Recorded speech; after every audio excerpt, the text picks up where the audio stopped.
All right. Yeah, that's right. Welcome everyone to this episode of Just Joshing. I'm your host Joshua Pentelaresco. I write stuff in podcasts too. I'm gonna say this right before we and Kirk continue talking here. I wanted to do this here live and kind of just get this sense of and of just gratitude. I'm literally, as we speak on my audio episode, guys, about 100 plays downloads away from breaking 1,000 for a week, which I've never done before, ever. It's right? fantastic. Yeah, I am like the numbers. I literally don't know why exactly, but I want to thank Switzerland in particular for being particularly awesome. I don't understand. I really Switzerland. Don't. Okay. Yeah.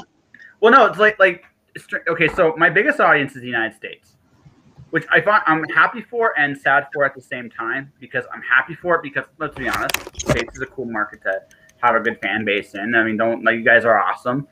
But my guests are primarily Canadian. That's always what it makes me a touch sad. That because it's like my Canadian audience. Like if my Canadian audience isn't my biggest or even my second biggest audience, it's United States, then Europe. Sometimes by country beats them or United beats them, and then it's Canada. And then you're like,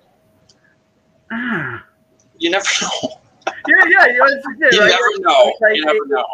It's one of those really strange things. I say this about Canadians in particular. I think Canada is the last country to appreciate its own people. I really, really do. Okay. Yeah. I've got nothing but good things, nice things to say about Canada. You know, I've known a number of Canadians, and they're all just cool, and they're easygoing, and it's Yeah, no. I think Canadians are awesome. Oh yeah. I think what it comes down to is I truly think that Canadians generally don't believe it, and I feel like that's the thing, right? They should, but they don't. Yeah, exactly. Yeah. Does that make sense where I'm coming from there? Yeah. No, I see that. I see where they're coming from. Definitely. Yeah. You always want to. You don't want to. Be too big-headed, that's always, No, that's always a bad thing. Right. Oh, there you go. I just, for whatever reason, I just disappeared for a second. That's a strange place, but that's all right. But hey, I'd love to be big. I'd love to be big with the Swiss, man. I hope the Swiss listen to this. It's weird.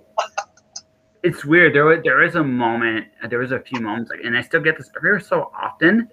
My podcast gets into China. I'm not sure. I'm not sure how. Wow. Yeah. I'm not sure. Well, you got some pretty light. I mean, I guess maybe your content's light enough, and pop culture's huge in in China. Yeah. So, I guess the moral of the story is you never know where it goes. Right. Like never do. Like you just kind of how to put this, you just put it out there and you just hope people appreciate it. And when you find yourself appreciated, it's weird. Like it's been 8 months since I've done this format. You were one of the first pioneers of the Twitch era. Oh, am I? You were like my third or fourth episode, right? Remember when I started? Okay, yeah, it's been a while. Yeah. Yeah, I've done like 150 of these. Holy shit. That's nuts. Again, like I was saying, man, that's inspiring. That's sticking to it, I guess. It's just what you got to do. Well, so we were talking about this off the air. It's like there's I stole this from, I gotta admit, from Super. Did you ever play Punch Out for the I can't remember what the name of the system was, but it's the one with the hand move VR. It's almost like the VR. I can't remember what the hell it's called. No. Yeah, it's Punch Out. So there's a scene where the Super Macho Man comes out when you find him the second time, and it's like, why won't you love me? He goes to the car because the spotlight just evades him because he's lost, right? He lost him the first time. So the second time around, he's like, trying to get into the spotlight? Nope. Going to the spotlight? Nope. So after the third time, he's like, why won't you love me? Right? And it's one of like Punch Out's one of like my favorite games of all time. It's got every bad, terrible trope you can known to man. It's like right. But at least Nintendo kind of knew it and had some fun with it. And so Super Mario. So I'm like, we're talking about this because you just launched a Kickstarter. Yes. Really, really freaking cool that you launched a Kickstarter. Yeah, it's number 3 in my series. It's a supernatural horror hero series. It's called Spectrasensibanion. Spectras is the ghost of Cleopatra's top assassin, and she's lived into the modern era. She's learned to kind of rejoin the world of the living, so she wants to find purpose in her own life and become an archaeologist. Which is interesting. I think for me, the thing about your series, I think I'm just advertising this on Discord because I'm a horrible human being. Okay. Right? Okay. Because I'm like, how dare it? Why won't you love me, people? Why won't you love me? I feel you. Yeah. You know, I'm just doing it there, and then I'm going to do it one more spot, and then we're going to be good. But no, I think the interesting thing to me, I think for her, because their archaeology is about also just her past, right? Connecting to their story and connecting to, just the ability to like come on in, do our thing, and like, okay, where do I come from? And a lot of time has passed, and it's almost like for your main character there, it's like it's nostalgia. It's not like nostalgia exactly. It's just like I missed so much, and these are the pieces from my time still there. Is that the motivation there somewhat? Yes. She's very much kind of a and like a lot of she's she was a part of Cleopatra's court, and they were very much sensualists. They love to eat, they love to dance, they love music, they loved the good things in life. So when you live as a ghost for centuries, you just want to figure out a way to get back to that. So that's kind of what I'm looking at in the story. I guess at a higher level, it's just kind of a, even though it's not the nicest story, but I guess it's just kind of celebrating how great it can be to be alive, through someone that's dead, eating, drinking, running around, doing all the great things in life. So that's where she wants to be, and finding her own purpose, finding something to do, and something to be good at, and something that's her own, But nothing should ever be too easy. So I throw Sabanion in there, the demon, and he's kind of and honestly, the two, I'm kind of working with the whole Beauty and the Beast thing, and as you mentioned in your review, kind of a weird buddy relationship going on there. They're not friends at all, but they've got this camaraderie of necessity. They have to stick together for mutual survival. So and then as the story unfolds, things go bad, and we see the results of that. So it's going to be fun. This next issue, it's got some great art, some great story. It's a lot of fun. You're more comfortable. Am I? It sounds like it. Like you sound a lot more comfortable in your story, at least. Yeah. Well, it's like you say, it's been a long time. I've had time to think. I've had quite a space in between issue 2 and issue 3, and I know I've grown in that time. I hired an editor this time around to kind of streamline my script a little bit, to streamline the dialogue a little bit more. Maybe those first 2 issues were a bit wordy. Now that I think about it, now that I look back and look at them again, but we're gonna fix that in the trade paperback and that kind of thing. But I still stand by it. It's still a great story, and I really wanted to do something unique and maybe something people have never seen or heard of before. A ghost protagonist and a demon partner. So, everything's been done, but I'm trying to twist it just as much as I can to make it new and fresh and maybe something you've never heard of or seen before. So. It's an interesting angel demon on your shoulder kind of vibe to it, which I think is an interesting thing. And also there's a third character too, which is the vessel himself. It's got both of them inside him. It's like, what am I doing here, cutting this like crossfire between both Sabanion and Sabanon? I always get the name. Sabanion, yeah. It's I don't even remember how I came up with that name. Maybe some kind of name generator, or just it's kind of based on Sebastian, but I wanted, it's a little more, insidious, or it's supposed to be anyway. So an inversion of the character. I'm terrified because now you just said it. So I remember I was way back in the college days, long time ago. God, I was a flake, but it is what it is. Back in my college days, I ended up interviewing this band. It's like, how'd you come up with this name? I never forget it. The name of the band was called Antelope Rerun, and it's like Antelope Rerun. I'm like, where did you come up with that name? Random generator on the internet. It's like, oh my god, really? That's how you did that? That's how you did that? Well, you never know. I think, there are tons of, there are resources out there. You use them.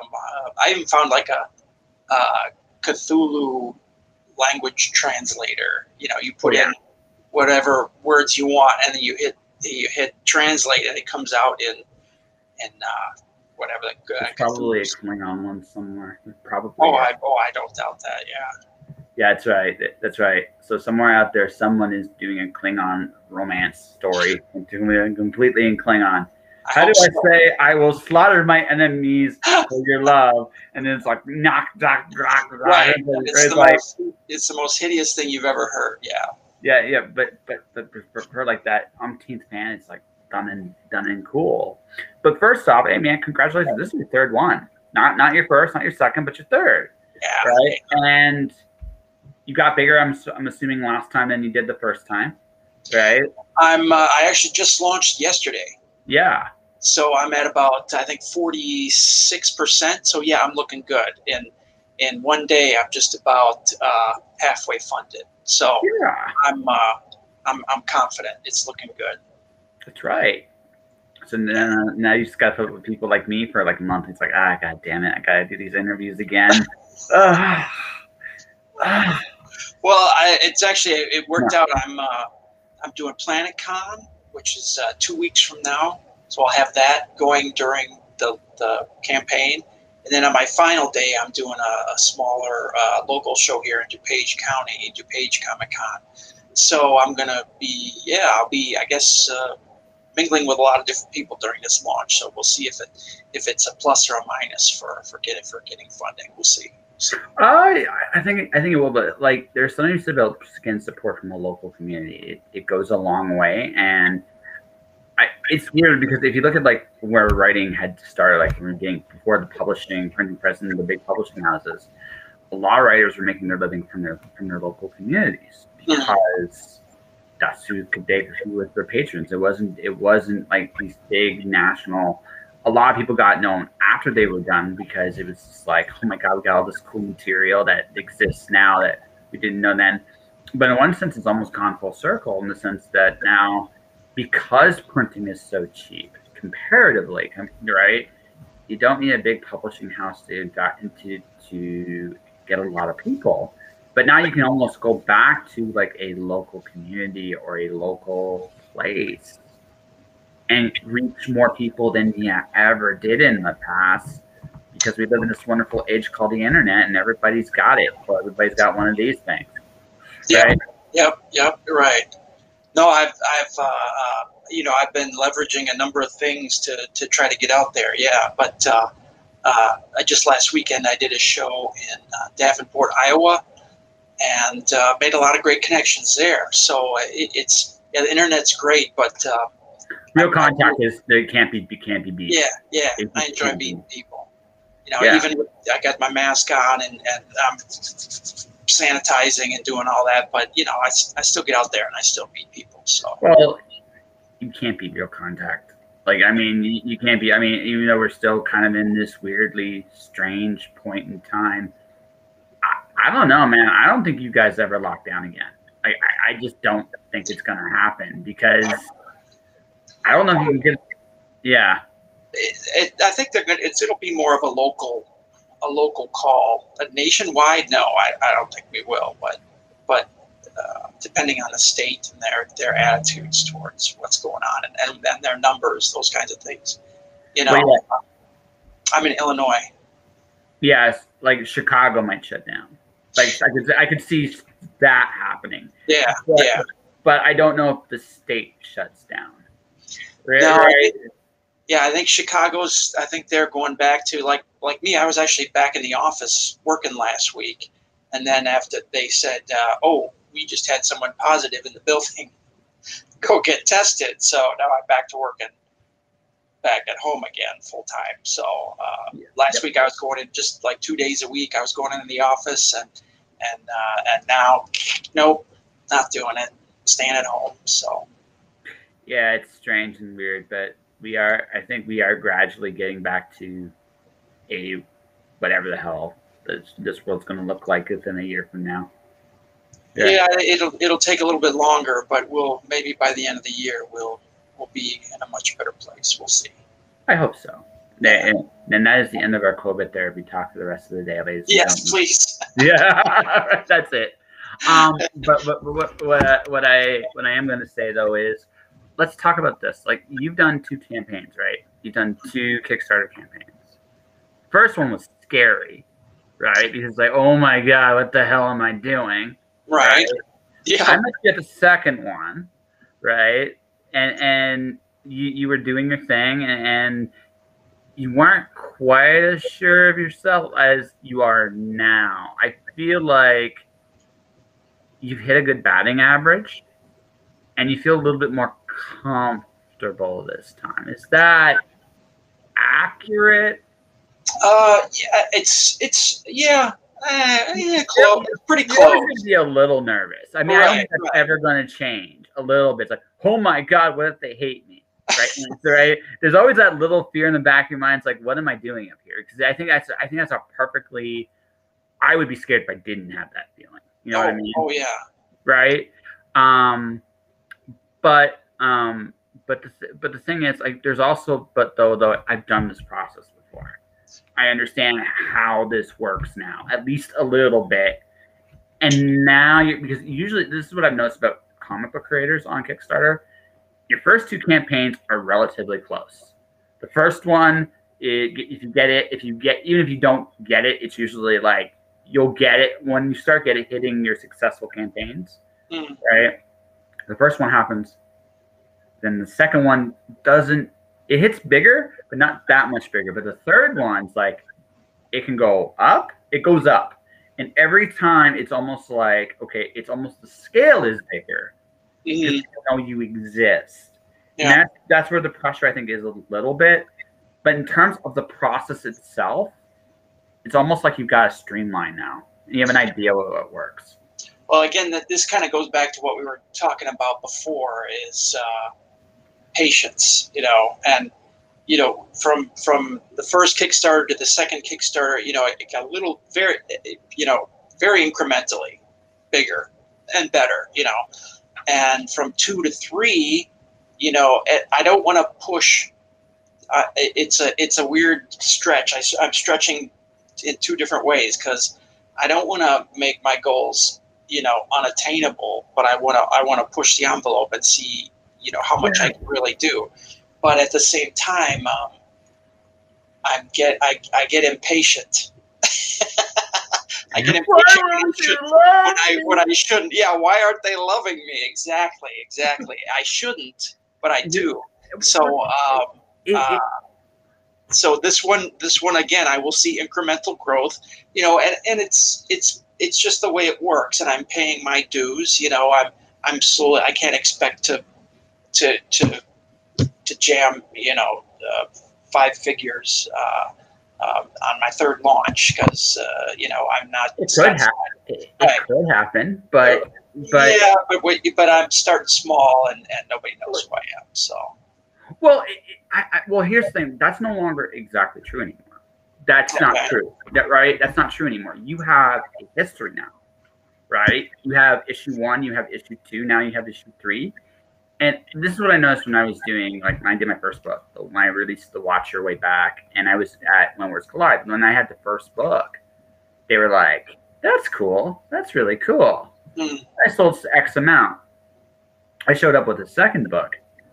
Oh, shit, he's serious. There's almost like that moment of, oh, no, he's committed to this. I showed up with a third book. I did even better. Okay. Right? Because so this is the business of writing, like the business of an author or a comic creator. Not so much your front list, but it's your backlist.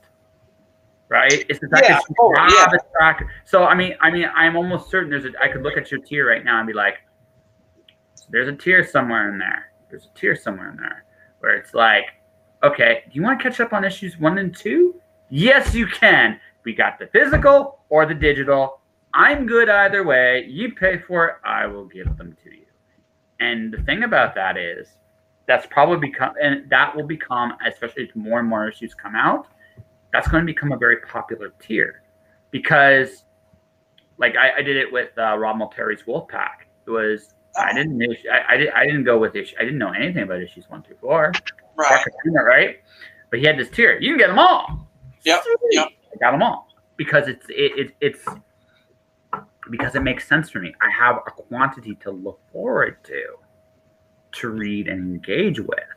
Whereas and that's going to happen with you too. Like, as you get more and more issues coming out, well, people are going to be like, oh crap, he's got a history. And when you get to your first trade, which you're not quite there, maybe one or two more campaigns and you're there. Yeah. But that's like issue 4, if that's the end of your arc, that's a trade. Like, you have a trade paperback, like in between bonus somewhere, if you really want to do that, right? Before you go to the next round, like, I want to make a trade. And I can do that. And in between issues 1 and 2, this is the arc. You'll still offer singles, because people like me are single whores. That's just who we are. Yeah. But the flip side is, right? The flip side, the truth is, right, is you've now built yourself up. Now, you might not be Kaylin Smith yet, right? Kaylin's awesome. And by the way, if there anybody has never heard, I've had her on the show. She's one of my favorite guests, and she's fun. Like, she's super fun. Yeah. The day I meet her, she's probably going to take my lunch money. So that's just the way it's going to be. But yeah, things to look forward to, right? In this life, it's the little things that matter, my friend. It's truly the things that matter. One of those things, but the thing is, right, you've established yourself as a known quantity. And once you finish it, and you've also successfully been able to tell a story. So now you also have the ability to go to a comic book company, like, say, I don't know, we'll say Vault Comics, just because it's a fun one, and go, hey, Vault, I got this cool property I've done. I would like to do something cool with you. And you have a track record now, which is really cool. Yeah, we'll see. I've got probably that first arc is probably going to go 6 issues, actually. Fair enough. I mean, I'm not. Yeah. I'm really gonna. That we're in that space now where she's where my main character is maybe a little bit selfish, maybe a little bit looking out for herself more so than everybody else. And then that big realization is going to slam her at the end of the story arc. So, and then we'll maybe see some movement towards the heroic. Then after that, we'll see. It'll be fun. It'll be a lot of fun. Oh yeah. Well, you want to have fun, right? You want to. You totally want to just cause as much fun and chaos as possible. It's going to be nasty though too. But yeah, it has to be nasty. The end of this issue gets pretty nasty. It's fun. It's hopefully something new, something people haven't seen before. Well, so you're excited about this, huh? Like, you thought about this for a while, and I get. Well, hell yeah. You're like this. I'm going to take you on the ride now. Exactly. Yeah. Yes. So you're secretly a supervillain. Gotcha. You got to work on your own maniacal laugh, though. You got to you have to work on that. I don't know if I can do maniacal. I'll work on it. Yeah, or at least practice like a fake mustache for. All right, I need a few drinks, stronger than this before I can do. Oh, that's fine. That's fine. I'm naturally nuts. I could totally do them. I could totally do the evil laugh, and I'm totally good with it, right? So. All right. Yeah. Well, let's hear it then. Come on.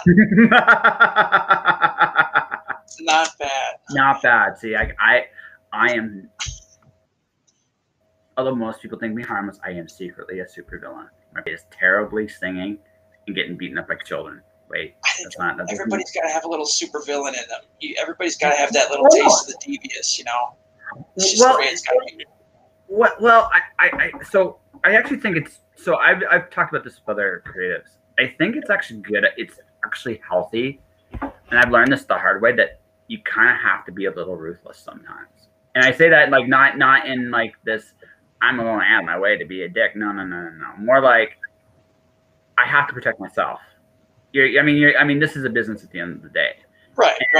And I mean, don't get me wrong. I like you, but I like you as a person. But I mean, I also like as a businessman. You have to be like, we're here to we're all buddy, but you're trying to get your property out there. You're trying to, get to the dream, man, where you get your television show or your video game or your big movie deal, and you get to sit. That's right. My anime on Netflix. That's right. There you go. That's what you want. Right? That's what you want. So, like, you got these big dreams, and you got to work on them. And the thing is, though, and you know this as well as I do, it's a game. It's a long game. It's a patient game, and it requires a lot, like two really big things. We mentioned this off the air. Talk about here. Self-belief is incredibly important. Yeah. You have to have the audacity to go to yourself. I'm worth money. And trust me when I tell you, that is a very hard thing to wake up and look in the mirror and actually sometimes say to yourself. You're right. You're absolutely right. Sometimes, see, the way I split that is I say my idea, my story. I mean, me, I'm all right. But my story rocks. My story is worth millions, That's just the way it is. That's the way I look at it. I'm all right, but my story, that's what kills it right there. So can I build you up? Would you like me to build you up for just a minute here? I'm going to build you up because I think this is important.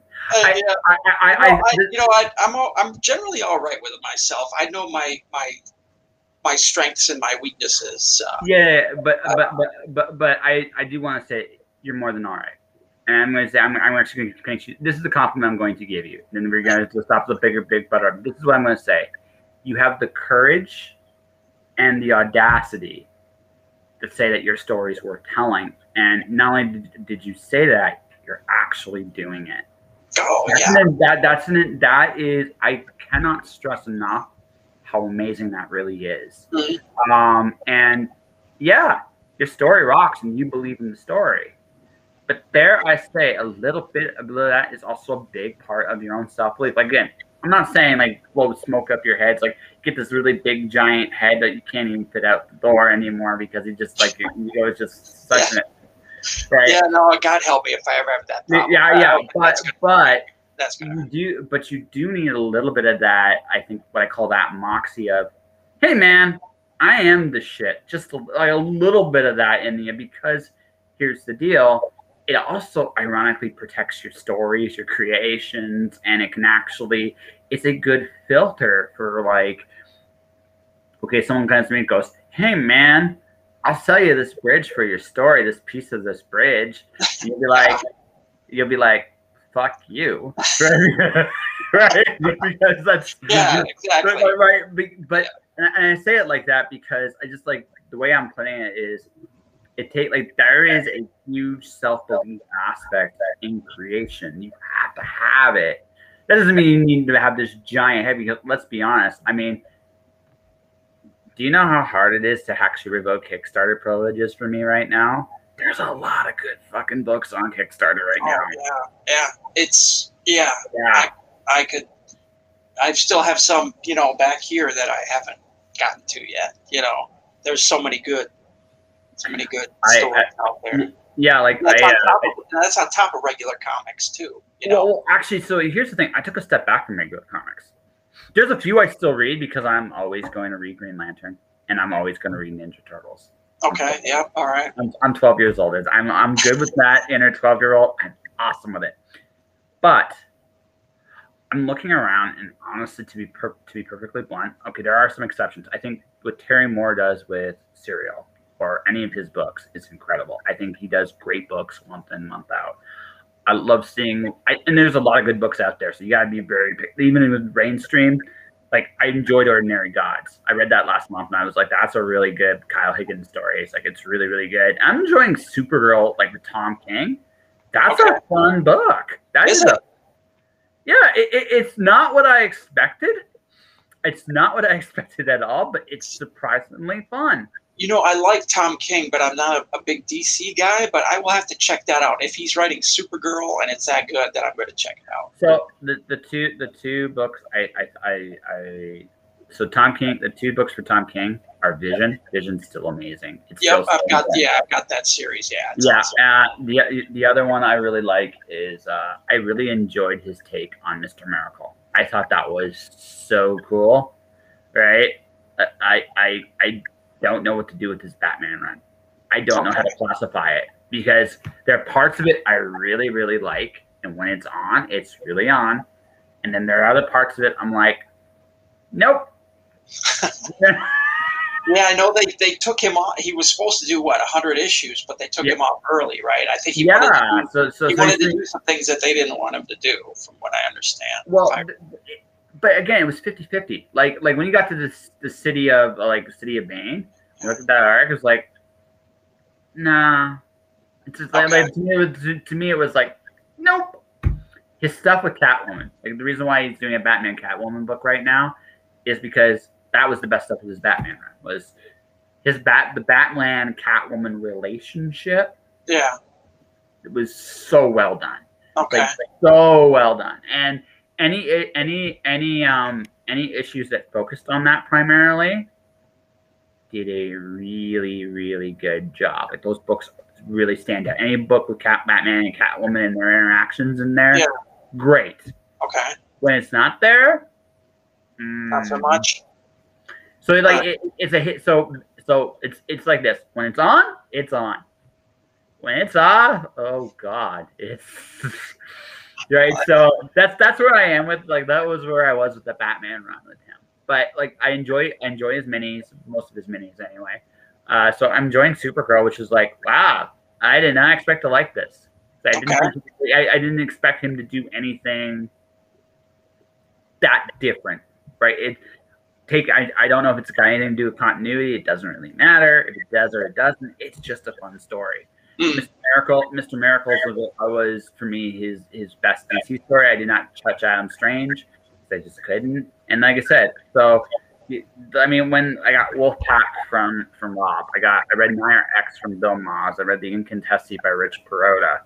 Okay, yeah. Those are all three really good books, and all three of them can like stand up to what's out there right now. It's like, I think the really cool stuff right now isn't in the mainstream. It's in like where you guys are. You guys are the ones taking all the wild chances right now, and it's amazing. It is. I think about, because we have no constraints really. If you're writing for a big one of the big two, you've got a whole. First of all, you've got to know probably 40 years of character history, and Tom King does. He's got an encyclopedic knowledge of all those characters and what's going on. I don't. I always thought if my title, I would love to do a Spiral, like 5-issue series for Marvel. I think that would be a blast. I think Spiral's just probably the most visually awesome villain out there, and she'd be fun to mess around with and create carnage with. But Tom King, Vision, great. I tried I tried Mr. Miracle, but I wasn't that familiar with the story and the background, so I couldn't get into it. But what he did, like, they were all 9-panel pages, right? He did that the whole book, which is cool. That's he's flexing some creative muscles there. He tells a great story that way. So, but it was an interesting design choice. Like creatively, it was a very interesting design choice for that book. I'm not sure it always worked, but when it worked, but it was one of those things where it's just like I can admire someone trying that. Again, I mentioned Terry Moore earlier. He does that. His feels like storyboards. And I'm sorry. I lost you there for a second. Oh, okay, gotcha. All right. Yeah, Terry Moore has almost a similar concept. He doesn't use like a necessarily 9-panel grid, but all his stuff is the same size. And the thing about that is it adds a density I never would have imagined that you could do in a comic book. Right? Having everything the same size means even if you have a big event or a small event, it doesn't matter. The panels are the same. So it hits the exact same way. So when you read an issue of Moore's books, it's like sometimes his issues are like 18 pages, but you get more than that 18 pages than a lot of comics do at 30. Right? Yeah. So I mean, design is a very it's one of those things like when you look at the medium just as from a point of view of possibilities. I mean, there are some very noteworthy books. Everybody knows Watchmen. I love American Flag. American Flag is Howard Chaykin doing. It's almost as good as Watchmen in terms of everything you can do in a comic is in there, and it's interesting like how the design choices of a book impact a story. And I imagine now that you've done 3 of these, you're starting to notice that too. Like there's just different things you can do with each story, with panel structure, size, and stuff to convey information in just such a different way. I have to, yes, you're right. I have to actually. A lot of that credit goes to my artist too, Topper Helmers. He's kind of he knows I'm, this is me starting out doing this, but he's prodding me. Especially in issue number 4, which basically the art is complete for. None of the colors or layout or lettering, I should say, yet. But he's like, hey, come on, man, let's do some 2-page splashes. Let's do some full-page spreads, So we're playing with that quite a bit more in this next issue, and it's awesome. It really is. I'm glad he likes big, bolder panels. So we kind of go back and forth. I like a lot of detail and I fit too much story in on one page. So he and I kind of go back and forth, and we work with each other, and it works well. Yeah, he's helped me with that. I have to say my artist has helped me explore those different possibilities and honing down the action and to bigger, bolder panels. So yeah, it's been fun. It's been a good time. Well, because now you've done this a few times, right? So you're comfortable with how you've told your story so far. But because now, how many issues is this planned for, by the way, for Sebastian? Well, I want to at least take it to 6, which will be the first story arc, and then from there, I will assess if people like it. I'll keep going. That's kind of what the market will bear, pretty much. If people keep going and that's a good business answer. Here's what I want to know. Creatively speaking, what would you love? How long would you love to take it? Oh, I've got so many villains and ideas. I could make this a monthly comic very easily. So here's my thought for you, and this may be what he's doing for you right now. Because see, my gut tells me you're going to go longer than 6 issues. My gut tells me, I don't know if you go beyond 12. That might be where you say, you know what? No. Dang it, who knows? Who knows long? But something tells me you're going to go longer than 6. Oh, right? So. I'm. You're at what, 46%? Maybe it's gone up 47, 48% since we've started talking.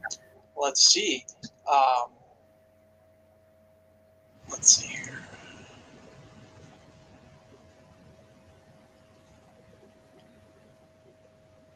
We are at 43, still at 43. Okay, so at 43%, right? So you're kind of already like that's 2 days, which is really good. Like that's a really good start for somebody that's not that well known. So here's the deal, right? But here's the deal. You're making your goals, you're making it more and more thing, and I know the master goal is from a business standpoint is at the very least this comic supports itself. You don't actually have to put anything into it anymore. The comic just does it itself like a magical water wheel, right? Right? Almost there. Yeah, depending on how this one does. Yeah. But you get there, it's now a magical water wheel.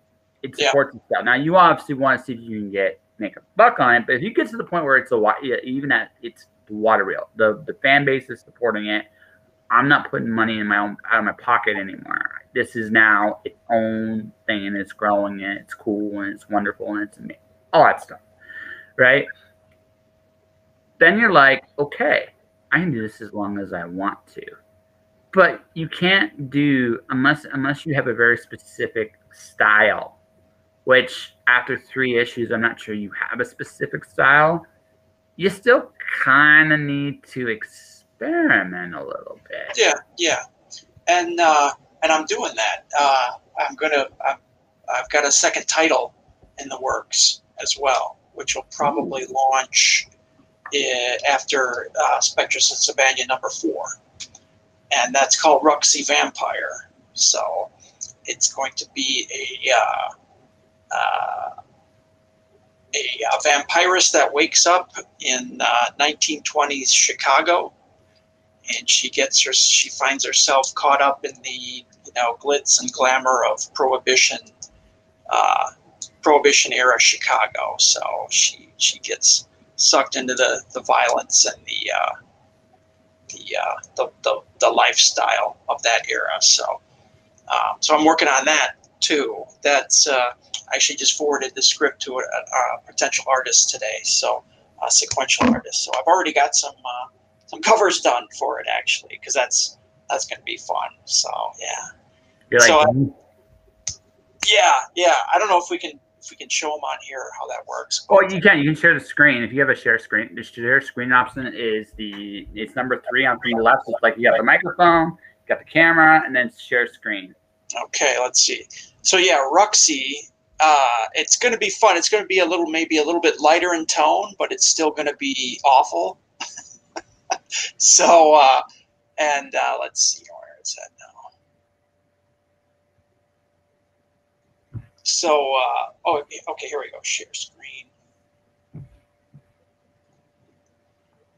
Okay, so here we go, folks. Dun dun dun dun dun dun dun dun dun dun. Oh.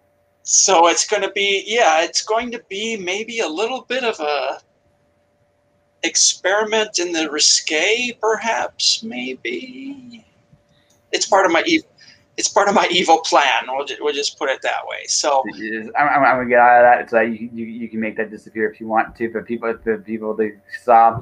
So you want to play with sexy vampires? It's okay. It's okay. I think most of us do want to play with sexy vampires. It's not. There you go. That is not. That I don't feel like that is fully unhealthy thing. Okay. Oh, no. Just make sure you have safe words. That's all I'm going to tell you, my friend. That's all I'm going to do. It's going to be. Well, see, it's all part of my evil plan. It's that little part of the devious. Yeah, mustache twirling.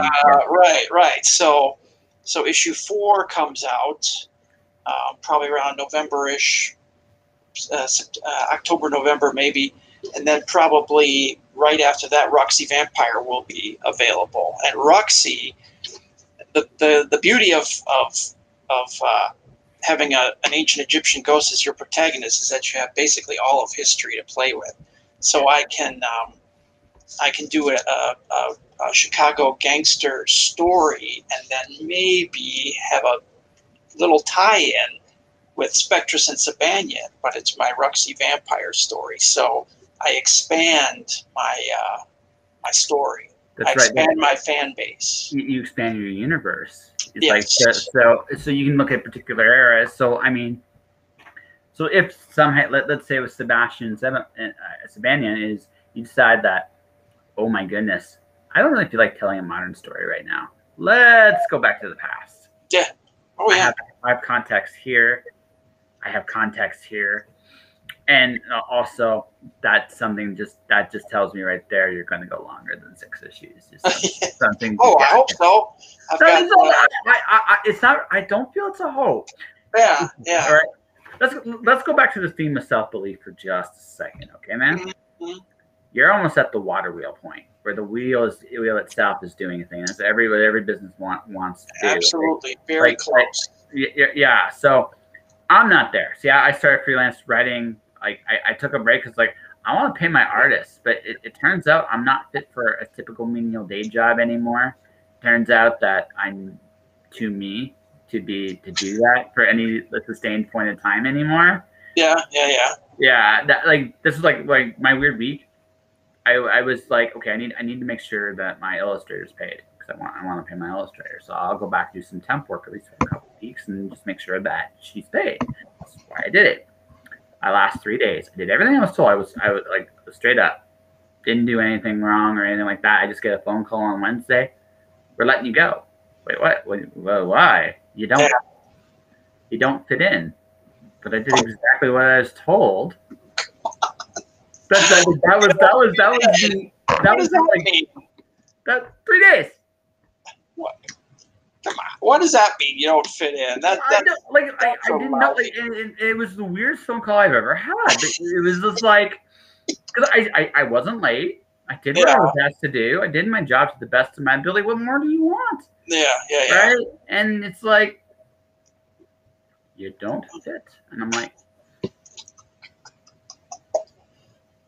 but I took that as like a sign from above that, you know what, you can't do these kind of jobs anymore. You just can't. Yeah. Right.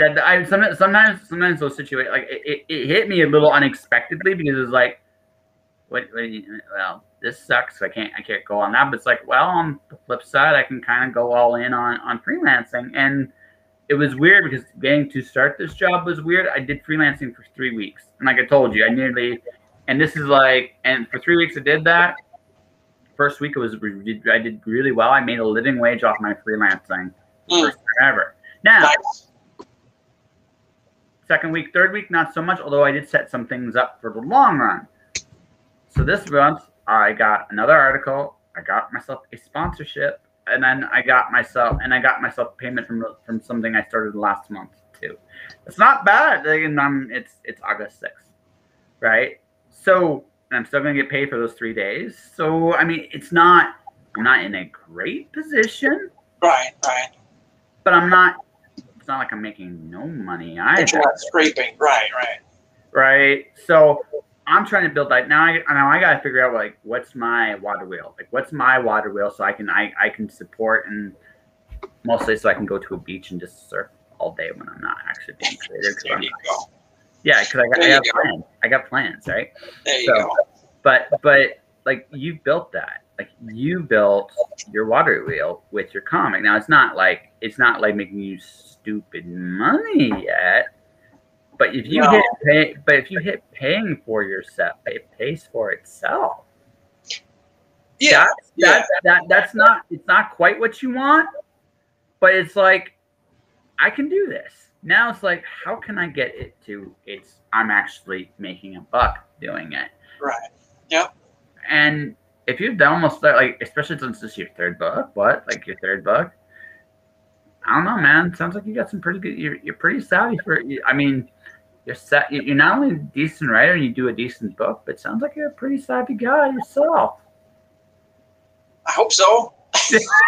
I don't know. I'm from the Midwest, man. I have a hard time talking myself up, but don't worry about it. So I'm not worried. Dude, I'm not worried. This is what I do. Like, I mean, have you watched? Have you listened to any of my episodes? This is what I do. No. This story, it's taken time, and I know it, but I know I've got something. I've got something that kind of makes people's eyes widen a little bit, and like, what are you talking about? But they want to know more. So yeah, I enjoy I enjoy it, and you're right. I'm just at the cusp of it starting to pay for itself, you know. And then I do the shows, and I meet people, and I get to get out of the house and do fun things, and I get to see my scripts come back as art, and just what's better than that, you know, to get your vision put into glorious artwork, you know, that just blows me away, to be honest. So. Well, seeing your vision play out anyway, like that's what creatives live for. It's not, yeah, we want money, sure. Oh, but, yeah. I mean, it's got to pay for itself at the very least. So. Yeah. But at the same time, seeing your vision kind of come to fruition, that's damn cool, right? I'm about 2 steps away from doing what I want to do with this show. When I started, I was just an audio show that I barely knew how to use this. Yeah. Right. So. Yeah. No, you're there. I mean, you said what? 100 episodes since we last talked. 150 episodes since we last talked. Wow. Approximately. Yeah. And since I've done this, like my audience actually, so when I was doing this at the start of the pandemic, I was getting 150 to 300, but closer to 150 most weeks plays downloads. Right this minute, I am about that much away from 1,000, and that's within like a year and a bit's time, right? Yeah. Right. And I mean, partly because I'm doing more episodes, but it's also because the show has evolved in scale, and I think what's happened is it's like, as I've evolved its scale, the audience has evolved with me, right? And that's the next step for you. It's evolving. Like your challenge once you get to issue 3, you're going to see how far you've grown. But the next challenge after that for you is going to be scale. Oh, you know what? Can I put up the link? Sure. So do the same thing. The share screen like we did earlier. Okay. Oh, yeah, okay. Yep. And I'll also put it in the chat as well. For everybody watching, So if you hit the Control+, I can't do it because this is on your end, my friend. Control++. So people can see. Oh, bingo. There we go. Yes. Yeah, we're at... 43%, 44%. So we're looking. Hey, it's gone up. Dun dun dun. Boom. Booyah. And let's. And then where do I put this link? So you can private chat me the link unless you are on Twitch yourself. If you're on Twitch, you should log in with your account. But if you're not, send me the link via private chat. You can also do VR connected. Yeah, okay. Yeah, right. Yeah, there we go. So I'm getting, that's right, folks. You can see we're talking to each other on the magic that is Facebook. Well, I mean, it's funny how I put that, but I mean, seriously, if you were to if we were to talk to people even 10 years ago, right? 10 years ago about this concept. Oh, come on, you silly thing. There we go. So let's do that again. Let's try that yet again. Now that I've done that, come in, you. There we go. Like, boom. Okay, got it. Yeah. So it's there. It's there. Ha-ha. And you guys see it. That was really cool. So here's the thing, guys. Right? I mean, we are like, you're in Iowa. I'm in Windsor, Ontario right now. Illinois, sorry. My bad. No, right? Same difference. Midwest is Midwest. Midwestern United States, Southwestern Ontario, Canada. And we're having this conversation about comics and the fact that you are secretly maybe a savvy businessman and a mustache-twirling villain. Like that's your secret like identity thing. So we're doing this, and like, if you had told people even 10 years ago, I'm not sure they'd believe it, right? Yeah. No way. Even 10 years ago, right? Oh yeah. So in an odd way, so I'm a Babylon 5 nerd. And there's one of my favorite episodes is when the techno mage showed up on Babylon 5. And they asked the question, so if your ancestors saw this, what would they think? That they would think this is all magical. And the techno mage simply says, well, this is magic. Maybe it is, right? It's true. I mean, what we can do today is almost mind-boggling. Right? We can have conversations with people across the world. You can print, you can tell stories and comics, and you can reach people in ways that never would have been imagined. Even Kickstarter was around 10 years ago, but to the degree it's being used today for comics, it's a movement, and it's an incredible one. And it's, I mean, we got that. I mean, we got the fact that, I mean, we're living in weird, shaky times where things are upheavaling and questions are being re-asked over and over and over again right now. And some of these questions are good to ask right now. Some are bad, but then again, no therapy today. We don't need that therapy for the day. We get enough of that already. So. We don't need a therapy for the day. But I mean, that's the thing. Like, we are in an interesting time of calamity, yet through all this, isn't this kind of a magic? I mean, I never would have met you if it wasn't for the fact that we had this magical device. And just think, I've made you laugh how many times this episode? Think of all the jokes you would have missed, Kurt. And the evil laughter. The evil laughter, right? Yeah. And the fact, I mean, there are wonders in this world, and sometimes they are literally right in front of us. Yes, they are. I'm good. It's going to be, like I said, I think this story is going to be a wonder. Ruxy Vampire is going to be fun. It's going to be, a little sexier. So, Mr. Kurt, I'm just gonna ask this: like, were you a big fan of pulp back in your younger days? A big fan of who? Pulp.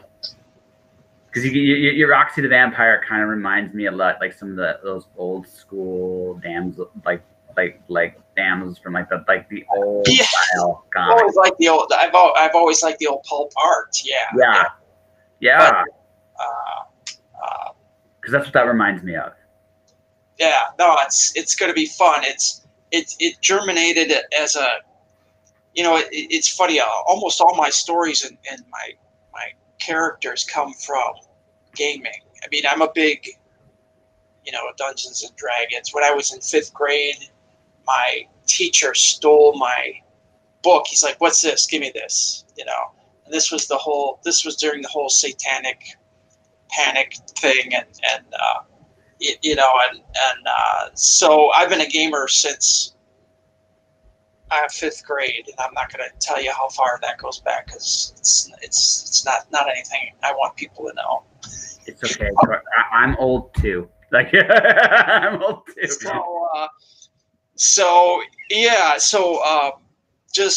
Just playing with friends, and gaming is what is gaming? It's what's role playing. It's thinking about stories. It's thinking about characters. It's thinking about what happens next in the story, and how do these different people interact, and having adventures. And so a lot of this stuff, has brewed and percolated in my sick mind for quite a while.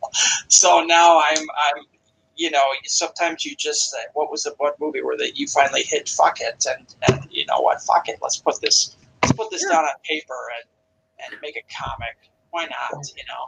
So we're going to talk about, I feel like maybe the most important thing about the Kickstarter era, that I think it's the biggest challenge of it, but it's also, I think, the neatest aspect of it, and that's this. Spectrasensibanion is very much it's a sci-fi horror kind of story. I'd say more supernatural horror. Yeah. But it's got a little bit of that. It's got a little bit of sci-fi in there too. It's an old school. It's got, again, horror definitely leans more into horror than sci-fi, but it's got a little bit of that in there.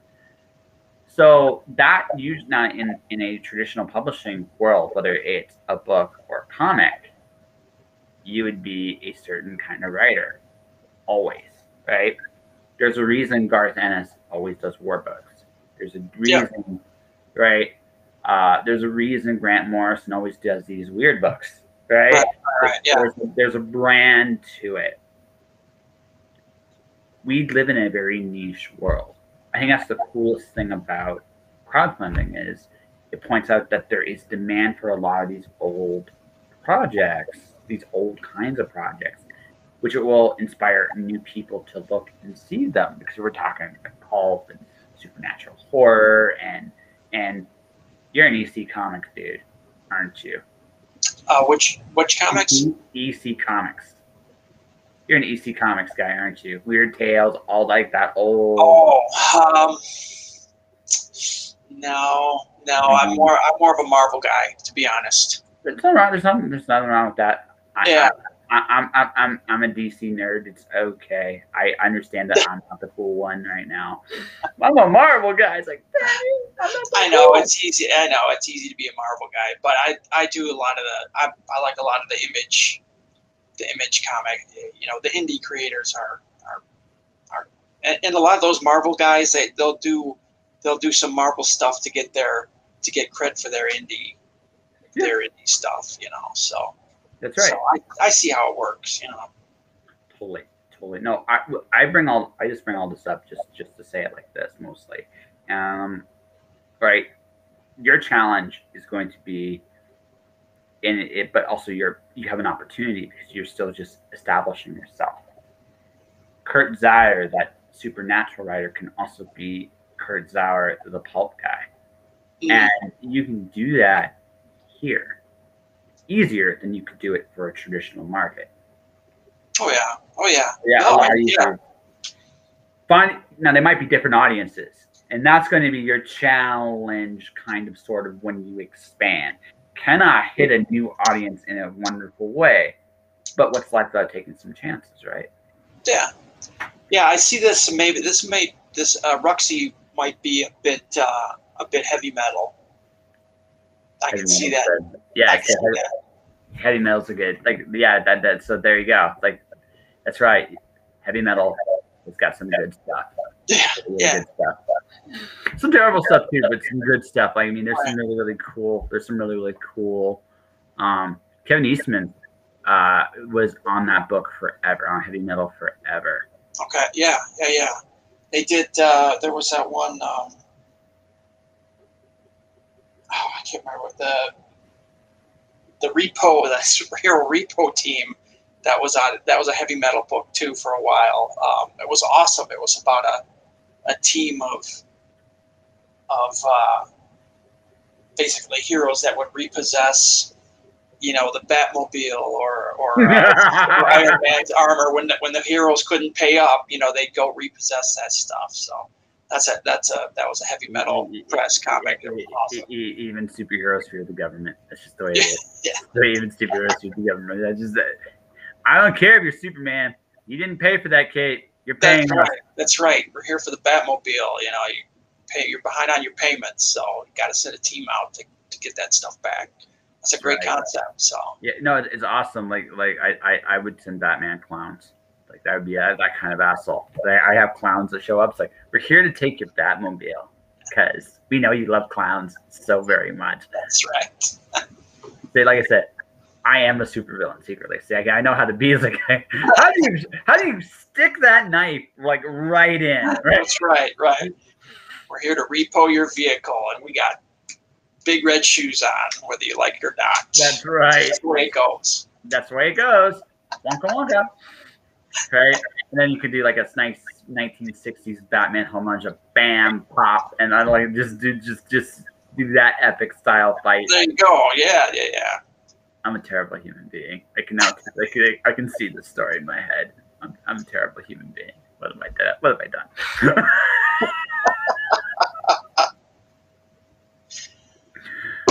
I'm trying to think I can't remember what the title of that was. Oh well, whatever. But it's all good, man. It's all good. So I think before I think Mr. Kurt, we've definitely covered some interesting ground here. Yeah. I think we've had some fun. I hope you've had fun coming back here. Oh yeah. No, I want to see you again for issue 4. That's just the way it's definitely. And definitely for Roxy Vampire, because absolutely. Like seriously, maybe that one we'll talk about all like the comic book crushes we had. Like let's be honest, they've drawn some hot women in comics throughout the years, and I was a teenager once upon a time, so it's like like that's I said, not hot at all. That's my evil plan. That's right. My evil plan. That's right. You're going to create a new fantasy world for new people. You're going to have vampires that are smuggling booze for Mr. Capone. That's right. That's right. It's gonna fucking rock. It's gonna fuck. Yeah, that's right. It's gonna fucking rock. Oh wow. Yeah, I like. Hopefully, my Kickstarter privileges will kick in. Like me personally, like within my current situation, I almost feel like another door is gonna open, and maybe another door does. And I'm gonna walk it and do it and be awesome. But you, my friend, are almost. I feel like you're almost where you want to be. Like that's I mean, you're not quite at your dream of escaping the day job to like just make comics and frolic and roll around your own money yet. But I mean, you're working on it. Yeah. Well, like I said, like we were saying before, you just gotta maintain and keep doing it. Again, because you've made this into something that is inspiring. That you just stuck with it. You enjoyed it. You enjoy it. B, you stuck with it, and you've created something, and all you can do now is just get bigger. Really. Yeah. I mean, it seems like your audience isn't shrinking. I mean, no. You keep doing it, and you keep getting bigger. That's awesome. That's something that you've attained, and that's all yours. Nothing can take that away from you. So. No, that's right. My big mouth. People like hearing me talk. Well, right, the big mouth, and maybe you're not a good fit. That was in some places. That's but here it works out. So well, you know what? It's finding where you belong. I think, and there's honestly something to be said about that. And like I said, I'll figure it out when it's over. But before we wrap up, there's a lesson that me and Kurt have definitely been talking about here today. Persistence, patience, self-belief. Patience is a hard one for me, but I'm still working on that. It's okay. So secretly, like I said, when this is over, YouTube Super Macho Man Punch Out, right? Like not old, like modern, like the most recent version of the game. Watch his intro when he comes in with the spotlight keep rotating. I think you of all people will appreciate that. Like, why don't you love me? Punch Out. All right. You might have fun. Again, as a little gag, you'll enjoy it. Yes, folks, I'm 12 years old. That all said, I think, Mr. Kurt, I think we have an interview here. What do you think? I think we're good. Yeah, I think this was fun. Okay, so before we wrap up then, do this from the top. Tell people about your Kickstarter, where people can find it, support it, because this will be as an audio before the end of the month. I'm not this far behind on my audio to Twitch anymore, so this will hit before the month's up. So. Okay. My name is Kurt Zauer. I am a comic book writer. My issue number 3 of Spectrasensibanion. If you want to search it on Kickstarter, just type in Spectras, SPECTRESS, and you will find the Kickstarter. It's a supernatural thriller. It's got some horror elements. It's got some hero elements. It's about the ghost of Cleopatra's top assassin and the demon that she's bound to due to an ancient curse. So if you like, outside the box stories and great art, I've got some great cover artists. I've been so lucky with cover artists, and just something maybe you've never seen or read before, check it out, Spectrasensibanion. That's right. And how can people find you, my friend? If they want to find you, just say, hey, Kurt, you're awesome. Here's my money. Take it. Yeah, boom. You can do that too. But my website is kgcomics.com. So I also have a website. kgcomics.com? Yep. So there you go, folks. There's that. Oh, come on again. You evil thing. You evil thing. You're going to do it one more time. kgcomics.com. Yeah. Oh, no. KG, CAGEY. Huh. Oh, my bad, fella. There you go. CAGEY? Yep. Comics.com? Yep. There we go. There it is. Again, I'm a professional, Kurt. I'm a professional. That's all right. You know, I speak American, you speak Canadian. That's fine. Hey, great, whatever. Yeah. But that also, folks, ladies and gentlemen, this was a very fun episode. I always enjoy having Kurt on my show, and he's always welcome back, and we will definitely see him probably somewhere before his next campaign. For everybody watching and listening, yeah, so a couple things before we wrap up. First off, my podcast is going to be open up for sponsorship starting in September. I'm looking for, doing book giveaways, supporting Kickstarters running throughout the month. I will definitely be doing shameless pluggings throughout my Twitch and my audio episodes while this is going on. So if you guys are interested in that, contact me, Joshua Michael 3time at this is the email to magically contact me if you are interested in possibly doing something like that. That would be a great and wonderful thing. Number one. Number two, yeah, thanks for everybody for watching and listening. If you want to support this podcast otherwise in a non-financial way, hit the like and follow button on my YouTube. Joshua Pentellaresco, like and subscribe there. My Twitch is just Joshua Podcast. Tell people about it. Hit the follow button. I'm close to being an affiliate. I know I'm going to hit it at some point. I'm approaching 100 followers on Twitch. Thank you all for watching and or listening. And to everybody else, also Alice Zero, my book of poetry available on Amazon right now, is nominated for an Elgin Award. Alice 1 comes out November 1st, the sequel. And I will be previewing the cover of that next week. So all that to be said, thanks for watching. Thanks for listening. Stay inspired. And I'll talk to you guys tomorrow night. I'm doing Connie Jolie, who's back for Drink and Draw. We're going to do a wonderful sequel. I don't know, probably something Pokemon. I promise it'll be something Pokemon. So anyways, guys, peace. Kurt, thank you very much, man. Take care. Have a good one. Thanks for having me.